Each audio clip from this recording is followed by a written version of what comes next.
বন্ধুরা, আপনারা জানেন তাজমহল পৃথিবীর সপ্ত আশ্চর্যের মধ্যে একটি।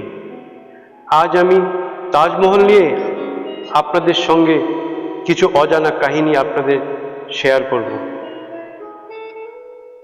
মুঘল সম্রাট শাহজাহান তাজমহল তৈরি করেন তার প্রিয় বেগম মমতাজের কবরের উপর।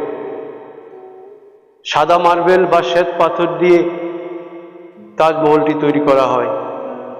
সময়টা ছিল 1631 থেকে 1648 ইংরেজি।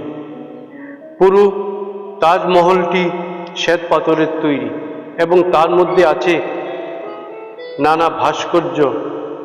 ভারত ও বিভিন্ন দেশের সুদক্ষ কারিগররা তাজমহলটি তৈরি করেছেন। তাজমহলটি উত্তরপ্রদেশের আগ্রাতে যমুনা নদীর তীরে অবস্থিত। আপনারা জানেন কি তাজমহল যে তৈরি করেছেন তার মুখ্য বাস্তুকার বা ইঞ্জিনিয়ার কে ছিল?